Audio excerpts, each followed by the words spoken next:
اللہ اللہ اللہ اللہ نحمدہ ونصلی علی رسولہ الکریم اما بعد اعوذ باللہ من الشیطان الرجیم بسم اللہ الرحمن الرحیم وما من دابۃ فی الارض الا علی اللہ رزقها ویعلم مستقرها ومستودعها کل فی کتاب مبین صدق اللہ العظیم۔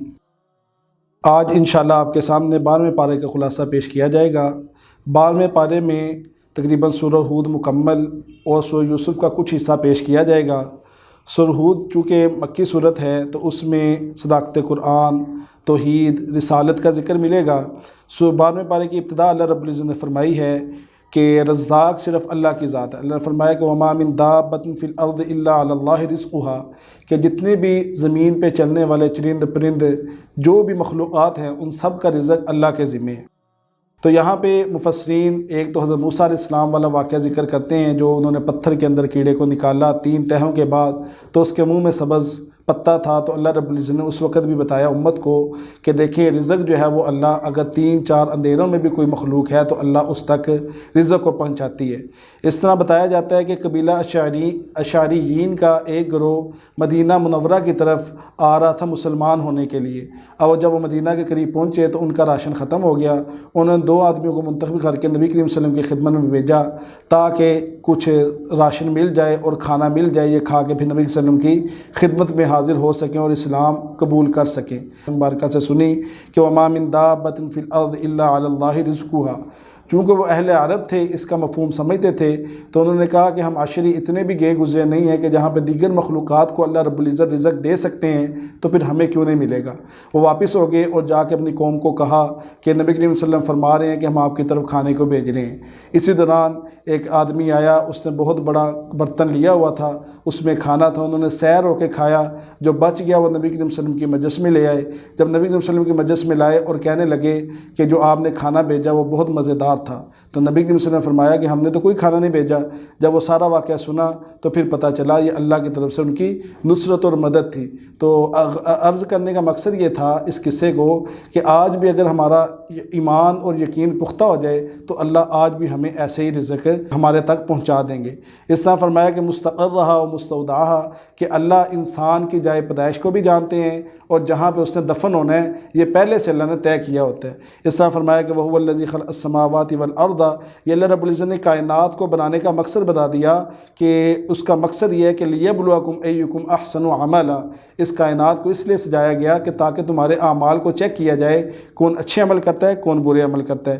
اس طرح نبی کریم صلی اللہ علیہ وسلم کو تسلی دی جا رہی ہے فَلَعَلَّكَ تَارِكٌ بَعْضَ مَا يُوحَىٰ إِلَيْكَ وَضَائِعٌ بِهِ صَدْرُكَ، کہ یہ منافق لوگ اور مشرک لوگ جو احکامات کو چھوڑ دیتے ہیں آپ اس پہ تنگ نہ ہو جائیں، آپ کے ذمہ تو صرف انما انت نذیر، آپ کے ذمہ تو ڈرانا ہے اور بات کو پہنچانا ہے۔ اس طرح فرمایا قل فأتوا بعشر سور مثلہ، جس طرح پچھلے پارے کے اندر ان کو چیلنج دیا گیا تھا کہ اگر تم اہل عرب ہو، اہل زبان ہو تو اس قرآن کے مقابلے میں کوئی کلام لے کے آؤ، تو ایسا بھی تم نہیں کر سکتے۔ اسی طرح وَلَقَدْ أَرْسَلْنَا نُوحًا إِلَىٰ قَوْمِهِ، کہ یہاں پہ 7 انبیاء کے قصوں کو ذکر کیا، ان میں سے پہلا قصہ حضرت نوح علیہ السلام کا ہے۔ نوح علیہ السلام نے اپنی قوم کو ڈرایا، اللہ کی طرف سے جو وعیدات تھی وہ سنائیں کہ تم توحید پہ آ جاؤ، رسالت پہ آ جاؤ اور برے کاموں کو چھوڑ دو۔ وہ آگے سے وہ نوح علیہ السلام کا مذاق اڑاتے تو اللہ رب العزت نے نوح علیہ السلام سے کہا کہ آپ ایک کشتی بنائیے اور اس کشتی میں اپنے ساتھ جو آپ کے ساتھی ہیں ان کو سوار کیجئے اور ان کو اللہ رب العزت عذاب میں مبتلا کریں گے۔ تو نوح علیہ السلام نے ایک کشتی بنائی جس کی چوڑائی 50 ہاتھ اور لمبائی 300 ہاتھ اور اونچائی 30 ہاتھ تھی۔ تو یہ بنانے کے بعد انہوں نے اپنے ساتھ اپنے جنہوں نے اسلام قبول کیا تھا ان کو شامل کیا اور جانوروں کو شامل کیا اور یہ کشتی میں بیٹھے۔ تو اللہ رب العزت نے فرمایا کہ حتیٰ اذا جاء امرنا وفارت تنور، تنور کہا کہ وہ ایک جگہ تھی مخصوص، اس سے پانی نکلے گا تو آپ کشتی میں سوار ہو جاؤ۔ وہ سوار ہوئے، نوح علیہ السلام اس میں سوار ہوئے، 10 رجب کو سوار ہوئے اور 6 ماہ تک یہ کشتی چلتی رہی۔ اسی دوران نوح علیہ السلام نے جب سوار ہو رہے تھے تو اپنے بیٹے کنعان کو بھی بلایا لیکن وہ شامل نہیں ہوا تو اللہ نے اس کو غرق کیا۔ تو 6 ماہ تک یہ کشتی پوری دنیا میں چکر لگاتی رہی، یہاں تک کہ بیت اللہ کے پاس پہنچی، اس کا طواف کیا، اور 10 محرم کو اللہ رب العزت نے یہ پانی ختم کیا، یہ عذاب ختم کیا۔ تو اس طرح پوری دنیا جو تھی ایک دفعہ ملیا میٹ اللہ رب العزت نے فرمائی۔ اسی لیے نوح علیہ السلام کو جد ثانی بھی کہا جاتا ہے کہ یہاں سے اللہ رب العزت نے دوبارہ انسانیت کو آگے اس کو چلایا ہے۔ اس طرح یہاں پہ قوم عاد کا بھی ذکر ہے کہ حود علیہ السلام کو اللہ نے عاد کی طرف بھیجا، جو قوت میں اور طاقت میں بہت مضبوط لوگ تھے۔ اللہ نے ان کو اتنی قوت دی تھی کہ وہ پہاڑوں کو تراش کے اپنے گھر بناتے، لیکن انہوں نے بھی نافرمانی کی تو اللہ رب العزت نے ان پہ عذاب بھیجا ہوا کا، کہ ان کے غاروں کے اندر، ان کے گھروں کے اندر ہوا گھسی اور اس نے اٹھا کے ان کو باہر پھینکا۔ جو ان کو اپنی طاقت پہ گمنڈ تھا اللہ نے اس کو ختم کیا۔ اس طرح قوم سمود کی طرف اللہ رب العزت نے صالح علیہ السلام کو بھیجا، انہوں نے فرمائشی معجزے کا، قوم نے فرمائشی معجزے کا کہا کہ ہمیں یہ سامنے پہاڑی سے حاملہ اونٹنی برآمد ہو، تو اللہ رب العزت نے ان کا معجزہ پورا کیا، تو لیکن انہوں نے اس کو مار دیا، ٹانگوں کو کاٹ دیا، تو اللہ رب العزت نے ان پہ بھی عذاب بھیجا اور ان کو زلزلے اور چیخ کے عذاب نے ہلاک کر دیا۔ اس طرح یہاں پہ ابراہیم علیہ السلام کا قصہ ملتا ہے کہ ابراہیم علیہ السلام کے پاس خوشخبری لے کے آئے۔ 2 مقصد تھے ان کے فرشتوں کے آنے کا۔ ایک تو مقصد یہ تھا کہ ان کو ان کے بیٹے یعنی بڑھاپے میں ان کو اولاد کی خوشخبری دی، اور دوسرا ان کا مقصد یہ تھا کہ لوط علیہ السلام جو جن کی قوم لواطت میں اور بے حیائی میں مصروف عمل تھی تو ان پہ عذاب دینا۔ تو دونوں کام انہوں نے کیے، پہلے خوشخبری دی، پھر لوط علیہ السلام کے پاس گئے۔ یہ 5واں قصہ ہے یہاں پہ۔ تو لوط علیہ السلام کی قوم جو ہے وہ بدبخت قوم تھی جو ہم جنس پرستی میں بہت زیادہ مبتلا تھی۔ آج بھی اگر ہم دیکھیں تو اہل یورپ جو ہیں مسلمانوں میں بھی اسی مرض کو مبتلا کر رہے ہیں، ہم جنس پرستی کو۔ تو یہاں پہ بھی دعا کیا کریں ہر مسلمان کہ اللہ رب العزت امت مسلمہ کو اس برے مرض اور اس بری بیماری سے محفوظ رکھے۔ پھر اللہ رب العزت نے قوم لوط کو بھی تباہ و برباد کیا۔ اس طرح یہاں پہ ذکر ملے گا اہل مدین کا، ان کی طرف شعیب علیہ السلام کو اللہ رب العزت نے بھیجا، تو انہوں نے بھی ناپ تول میں کمی بیشی کرتے تھے، اسودہ حال تھے۔ شعیب علیہ السلام نے ان کو سمجھایا لیکن وہ باز نہ آئے، تو اللہ رب العزت نے ان کو بھی ذل و رسوا کرتے ہوئے عذاب میں مبتلا کیا۔ اس طرح موسیٰ علیہ السلام کا ذکر ملے گا، تو موسیٰ علیہ السلام نے بھی فرعون کو سمجھایا لیکن وہ باز نہ آیا، تو اللہ رب العزت نے اس کو بھی غرق کیا۔ تو اصل میں مقصد یہ تھا ان واقعات کو ذکر کرنے کا یہاں پہ کہ جو اہل ایمان ہیں اور امت محمدیہ ہے وہ جو برے خصلتیں سابقہ انبیاء کی قوموں میں پائی جا رہی تھیں ان سے اپنے آپ کو بچائیں، اور یہ تنبیہ بھی کی جا رہی ہے کہ اگر تم ایسا کرو گے، اللہ رب العزت نے جس طرح سابقہ قوموں کو عذابوں میں مبتلا کیا ہے تو تمہیں بھی اللہ رب العزت نئے سے نئے عذابوں میں مبتلا کرتے جائیں گے۔ اس طرح یہ بھی مقصد تھا کہ نبی کریم صلی اللہ علیہ وسلم کو تسلی دی جائے کہ آپ صرف پریشان نہ ہوں، یہ صرف آپ کے ساتھ نہیں ہے کہ آپ کی قوم آپ کو تنگ کر رہی ہے، اہل کفر، مشرک اور جو منافق ہیں وہ آپ کو تنگ کر رہے ہیں، آپ اس سے پریشان نہ ہو، بلکہ پہلی قوموں پہ بھی ایسا ہوتا رہے۔ تو اس طرح نبی صلی اللہ علیہ وسلم کو تسلی دی جا رہی ہے۔ اس طرح فرمایا کہ یوم یأتی لا تکلم نفس الا بإذنی، یہاں سے قیامت کی ہولناکی کو ذکر کر دیا کہ وہ ایسا سخت دن ہوگا کہ جس میں کوئی بھی اللہ رب العزت کی اجازت کے بغیر بات نہیں کر سکے گا۔ ان میں سے بعض ایسے ہوں گے جو شقی ہوں گے اور بعض سعید ہوں گے۔ سعید وہ ہیں کہ جو مومن ہوں گے اور کامیاب ہوں گے، اور جو شقی ہیں وہ بدبخت اور کافر ہوں گے۔ تو لہٰذا اس سے بھی دعا مانگتے رہنا چاہیے کہ اللہ رب العزت ہمیں سعیدوں کے ساتھ میں رکھے، شقی ہونے سے بچائے۔ اس طرح اس پارے میں فاستقم کما امرت ومن تاب معک ولا تطغوا، یہاں سے اللہ رب العزت نے اصول کامیابی ذکر کر دیے۔ پہلا اصول یہ ذکر کیا کہ استقامت اپنی عبادات میں بھی، اپنے معاملات میں بھی، اپنی معاشرت میں بھی، ہر قسم کے جو معاملات ہیں ان میں آپ نے استقامت رکھنی ہے۔ دوسرا بتایا کہ ولا تطغوا، سرکشی نہیں کرنی۔ تیسرا بتایا ولا ترکنوا الی الذین ظلموا، کہ ظالموں کے ساتھ نہیں جھکنا، کہ جو ظالم آدمی ہو اس کا ساتھ نہیں دینا۔ اس طرح فرمایا واقم الصلاۃ طرفی النہار، نماز کے آداب اور اس کی اقامت اور اس کی دوام کو اللہ رب العزت نے ذکر کر دیا۔ یہاں پہ واقم الصلاۃ طرفی النہار 4 نمازوں کا ذکر آ گیا، فجر، عصر، مغرب اور عشاء، اور ظہر کا جو وہ دوسری آیت میں مذکور ہے۔ اس طرح فرمایا وَأُولًا نَقُصُّ عَلَيْكَ مِنْ أَنْبَاءِ الرُّسُلِ، جو پہلے میں نے بتایا کہ جو قصوں کو ذکر کرنے کی حکمت تھی وہ نبی کریم صلی اللہ علیہ وسلم کو تسلی دینا تھی۔ اس طرح اس بارے میں ہم دیکھتے ہیں تو سورہ یوسف ہمیں نظر آتی ہے۔ سورہ یوسف جو ہے وہ بھی مکی صورت ہے، چونکہ اس صورت مبارکہ کے اندر یوسف علیہ السلام کا بڑا مفصل ذکر مذکور ہے۔ اور یہ بھی یاد رکھیے گا کہ یوسف علیہ السلام کا ذکر صرف اسی صورت میں آپ کو ملے گا، پورے قرآن پاک میں آپ کو کہیں اور یوسف علیہ السلام کا ذکر نہیں ملے گا۔ اگر ترتیب کے اعتبار سے ہم دیکھتے ہیں تو اس کا 12واں نمبر ہے، نزول کے اعتبار سے اس کا 53واں نمبر ہے۔ تو اس کی ابتدا بھی صداقت قرآن سے ہو رہی ہے، الف لام را تلک آیات الکتاب المبین۔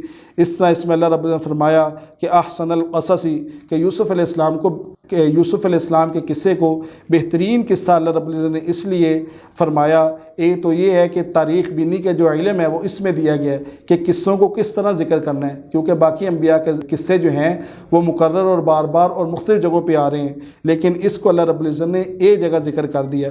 اور دوسری وجہ یہ بھی ہے کہ اس میں آپ اس قصے میں عبرتیں، نصیحتیں، سیرت و سوانح، زہد و تقوی، حکومت کے جو رموز ہوتے ہیں، حکومت کو کس طرح چلانا، اس طرح دینی، معاشی اور خوشحالی کی جو تدبیریں ہیں ان کو جامعیت کے ساتھ اس قصے میں ذکر کیا گیا ہے، اس لیے اس کو احسن القصص کہا گیا ہے۔ اس قصے کی ابتدا فرمائی اذ قال یوسف لابیہ یا ابت انی رأیت 11 کوکبا، اس وقت جب خواب دیکھا یوسف علیہ السلام نے، ان کی عمر 7 سال 9 سال یا 13 سال تھی، انہوں نے فرمایا رأیت 11 کوکبا، میں 11 ستاروں کو اور سورج اور چاند کو دیکھتا ہوں جو مجھے سجدہ کر رہے ہیں۔ تو یوسف علیہ السلام کے والد یعقوب علیہ السلام نے منع کیا کہ اپنے بھائیوں کو نہ بتانا، اس کی وجہ یہ بھی ہو سکتی ہے کہ کہیں بھائی حسد میں مبتلا نہ ہو جائیں، کیونکہ نبی کی اولاد تھی، تو اس لیے یعقوب علیہ السلام نے منع کیا۔ اصل میں یوسف علیہ السلام اور ان کے بھائی بنیامین، یہ 2 سگے بھائی تھے جو حضرت یعقوب علیہ السلام کی دوسری بیوی سے تھے، باقی جو ان کے بیٹے تھے وہ حضرت یعقوب علیہ السلام کی پہلی بیوی جن کا انتقال ہو چکا تھا ان سے تھے۔ تو آگے انہی کا قصہ آگے چلے گا، اس کے تقریباً 13 حال چلیں گے۔ اب دوسرا حال یہ ذکر کیا اذ قالوا لیوسف واخوہ احب الی ابینا، بھائیوں کو معلوم ہو گیا کسی طریقے سے کہ ہمارے والد جو ہیں وہ ہمارے بھائی یوسف سے ہم سے زیادہ محبت کرتے ہیں، تو انہوں نے سازش کی ان کو قتل کرنے کی، سازش کی۔ اور پھر والد سے اجازت مانگی انہوں نے کہ ہم کھیل کود کے لیے نکلتے ہیں، ہم مضبوط جماعت ہیں، ہم ان کا خیال کریں گے۔ تو وہ اپنے بھائی ساتھ لے کے نکلے ہیں، تو لیکن جو ان کا بڑا بھائی تھا یہودا، اس نے منع کیا کہ ان کو قتل نہ کریں، بلکہ ان کو ہم کسی کنویں میں ڈال دیتے ہیں تاکہ جو ہمارا مقصد ہے وہ بھی پورا ہو جائے گا۔ انہوں نے یوسف علیہ السلام کو کنویں میں ڈالا، کنویں میں ڈالنے کے بعد ایک انہوں نے پلان بنایا کہ یوسف علیہ السلام کے کرتے کو کنویں میں پھینکنے سے پہلے اتار لیا، اس پہ جھوٹا خون لگا کے والد کو آ کے بتایا کہ دیکھیں جی یہ بھیڑیے کھا گئے، تو یہ ہو گیا وہ ہو گیا۔ والد جو تھے انہوں نے کہا کہ فصبر جمیل، میرے لیے صبر جمیل ہی بہتر ہے۔ صبر جمیل کہتے ہیں کہ ما لا شکوہ الی الخلق، کہ مخلوق کی طرف جس بات کا شکوہ نہ کیا جائے، شکایت نہ کی جائے، اس کو صبر جمیل کہتے ہیں۔ یہاں پہ یہ بھی نقطہ دیکھیے گا، یعقوب علیہ السلام نے باوجود پتہ ہونے کے کہ دیکھیں یہ غلط بات کہہ رہے ہیں کہ بیڑیے نے پہلے کرتا اتارا پھر ان کو قتل کیا، ان کو کھایا ہوگا، تو باوجود علم ہونے کے تو بچوں کے ساتھ کیا رویہ رکھا کہ ان کو کہا کہ فصبر جمیل، میرے لیے صبر ہی بہتر ہے۔ آگے سے یہ نہیں کہا تم جھوٹ بول رہے ہو، تم یہ کر رہے ہو، دفع ہو جاؤ، ایسے کرو۔ کیوں؟ یہ بھی ایک معاشرے کا اصول ہے، اگر بچوں کے ساتھ آپ مل گل کے رہیں گے تو وہ آپ کے ساتھ اچھے طریقے سے رہیں گے۔ آج معاشرے میں جو ایک بگاڑ ہے، ماں باپ کا اور اولاد کا تعلق نہیں ہے، اس کی وجہ کہیں کسی حد تک جہاں پہ بچوں کی غلطی ہے وہاں پہ والدین کی بھی غلطی ہے۔ تو یہ بھی ہمیں سوچنا چاہیے، فکر کرنی چاہیے کہ اولاد کے ساتھ اچھے طریقے سے ہم رہیں۔ اس طرح فرمایا آگے وقال الذی اشتراه من مصر لامرأته، پھر وہ قافلہ آیا، انہوں نے پانی لینے کے لیے وہاں سے ڈول پھینکا، یوسف علیہ السلام اس میں واپس آئے، پھر وہ آگے لے کے مصر گئے، تو وہاں پہ یوسف علیہ السلام کو بیچا گیا۔ پھر وہاں پہ قطفیر العزیز جو وزیر خزانہ تھے انہوں نے خریدا، پھر وہ اپنی بیوی کے پاس لائے کہ ان کا اچھے طریقے سے خیال رکھنا۔ پھر آگے یہ ہوا کہ ان کی بیوی ان کے حسن پہ فریفتہ ہوئی اور اس نے گناہ کی دعوت دی، یوسف علیہ السلام بھاگے۔ تو یہاں پہ بھی یہ ہمیں سمجھ لینا چاہیے کہ گناہ کے مکمل اسباب ہونے کے باوجود پھر بھی جو ہم مکلف ہیں وہ اس سے بچنے کے ہیں۔ یوسف علیہ السلام نے جیسے دوڑ لگائی، اگر ہم بھی کسی گناہ میں مبتلا ہو رہے ہیں مجبوری کی حالت میں، پھر بھی اس سے جتنی ہماری کوشش ہو سکے بچنے کی، وہ بچنے کی کوشش کرنا ہمارے ذمہ لازم ہے، نہ کہ ہم بھی وہاں پہ مزے لینا شروع کر دیں۔ تو یوسف علیہ السلام وہاں سے نکلے، پھر آگے قطفیر العزیز نے دیکھ بھی لیا اور وہ سمجھ بھی گیا کہ یہ عورت جو ہے یہی فریفتہ ہوئی ہے، یہ غلط کام کر رہی ہے۔ اس نے کہا بھی کہ تم ان سے معافی مانگو، لیکن وہ اپنی اس ضد پہ اڑی رہی اور اسی دوران یہ بات شہر میں بھی پھیل گئی۔ وقال نسبۃ فی المدینہ امرأۃ العزیز، اور جو شہر کے دیگر عہدیدار لوگ تھے ان کی بیویوں میں یہ بات مشہور مجبور ہو گئی، وزیر خزانہ کی بیوی یعنی کتفیر العزیز کی بیوی جو ہے وہ فریفتہ ہو گئی ہے۔ پھر زلیخا نے ایک تکیہ بند جو ہے مجلس کا اہتمام کیا، جس میں کھانے پینے کا اور دیگر چیزوں کا اہتمام کرتے ہوئے بلایا، تو ان عورتوں نے بھی یوسف علیہ السلام کا جب حسن دیکھا وہ بھی حیران و پریشان ہو گئی۔ مفسرین یہاں پہ لکھتے ہیں کہ وہ ان عورتوں نے بھی یوسف علیہ السلام کو گناہ کی طرف اور غلط کام کی طرف دعوت دینا شروع کر دی۔ اس پہ یوسف علیہ السلام نے کہا قال رب السجن احب الی مما یدعوننی الیہ، کہ یہ اتنی عورتیں اگر مجھے گناہ کی طرف بلا رہی ہیں، اے اللہ میرے لیے اس سے بہتر یہ ہے کہ مجھے آپ جیل میں بھجوا دیں۔ تو یہاں پہ نبی علیہ وسلم نے جب یہ آیت مبارکہ بتائی تو فرمایا کہ مسلمان کو عافیت ہی مانگنی چاہیے، عافیت ہی مانگنی چاہیے، عافیت مانگنی چاہیے، آزمائش نہیں مانگنی چاہیے۔ تو پھر یوسف علیہ السلام جیل میں گئے، جب جیل میں داخل ہوئے وہاں ان کے ساتھ 2 ساتھی اور جیل میں تھے، جو ایک بادشاہ کا ساقی تھا اور ایک بادشاہ کا بورچی تھا۔ انہوں نے خواب پوچھا یوسف علیہ السلام سے کہ ہم خواب دیکھتے ہیں کہ میرے سر پہ ٹوکرا ہے اور اس سے پرندے نوچ رہے ہیں، اور دوسرے نے کہا بادشاہ کو میں شراب پلا رہا ہوں۔ تو یوسف علیہ السلام نے پہلے ان کو بڑی محبت کے انداز میں توحید کی دعوت دی، اور پھر ان کو خواب کی تعبیر بتائی، کہ یہ تعبیر بتائی کہ ایک آپ میں سے، یہ نہیں بتایا کہ اس کے ساتھ یہ معاملہ ہوگا، کہ وہ تسلی دی ان کو کہ آپ میں سے ایک کو جو ہے وہ بادشاہ کو وہ رہا ہو جائے گا اور دوسرے کو پھانسی دی جائے گی۔ تو بعد میں مقدمے میں ثابت ہوا جو بورچی تھا وہ بادشاہ کو زہر دینے میں شامل تھا، اس لیے اس کو قتل کر دیا گیا، پھانسی دے دی گئی۔ دوسرا جو چھوٹ کے گیا اس کو یوسف علیہ السلام نے کہا کہ جب تم اپنے بادشاہ کے پاس جاؤ تو میرا بتانا کہ بے قصور قیدی ایک جیل میں پڑا ہوا ہے۔ تو لیکن وہ گیا تو شیطان اس کو بلا دیا۔ اسی دوران جو بادشاہ تھا اس وقت کا ریان بن ولید، اس نے ایک خواب دیکھا جس میں وہ دیکھتا ہے وقال الملک انی ارا 7 بقرات سمان یاکلہن 7 عجاف۔ وہ خواب میں دیکھتا ہے کہ 7 موٹی تازہ گائے جو ہیں وہ 7 دبلی پتلی گائے کو کھا رہی ہیں، اس طرح 7 خوشے سرسبز شاداب ہیں اور دوسرے 7 جو ہیں وہ خشک ہیں۔ اس نے اپنے جو تدبیر بتانے والے تھے، خوابوں کی تعبیر بتانے والے تھے، کہ جو وزراء تھے، مشیر تھے، ان کو بلایا، ان سے پوچھا۔ انہوں نے کہا جی یہ تو خیالات ہیں، ہمیں تو اس کی تعبیر کا نہیں پتہ۔ وہ غلام کو یاد آیا جو ساقی تھا بادشاہ کا، کہ میرے ساتھ جیل میں ایک شخص تھا جو بے قصور بھی تھا اور جیل میں پڑا ہوا، اس نے بتایا جی میں آپ کو ایک بندے کی نشاندہی کرتا ہوں تو وہ آپ کے خواب کی تعبیر بتائے گا۔ پھر وہ جیل میں گیا، خواب کی تعبیر پوچھی تو یوسف علیہ السلام نے بتائی، تو وہ آ کے اس نے بادشاہ کو بتایا۔ بادشاہ نے کہا ان کو میرے پاس لے کے آؤ۔ وقال الملک، بادشاہ نے کہا کہ ان کو میرے پاس لے آؤ، لیکن یوسف علیہ السلام نے فرمایا کہ پہلے جا کے ان عورتوں کا معاملہ پوچھو، اس لیے کہ یوسف علیہ السلام سمجھتے تھے کیونکہ جو کتفیر تھا وہ بھی وزیر مملکت تھا، اس وقت کا وزیر تھا۔ تو ایک تو یہ بات ہوئی، پہلے اس بات کی مکمل وضاحت ہو جائے کہ جو مجھ پہ بہتان لگایا گیا تھا کہ وہ غلط تھا، وہ جھوٹا تھا، تو اس لیے پہلے ان کو بھیجا کہ اس کی تحقیق کرو۔ اس کی تحقیق ہوئی، پھر زلیخا نے انقرار بھی کیا، یوسف علیہ السلام پہ وہ فریفتہ ہوئی تھیں۔ پھر یوسف علیہ السلام وہاں سے آئے اور بادشاہ نے ان کو اپنے ساتھ رکھا۔ بقیہ قصہ جو ہے وہ اگلے پارے میں۔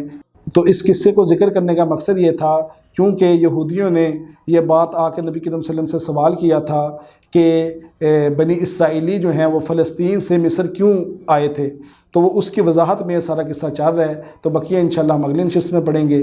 دعا ہے کہ جو کچھ پڑھا سنا گیا اللہ ہمیں اس پہ عمل کی توفیق عطا فرمائے۔ وآخر دعوانا ان الحمد للہ رب العالمین۔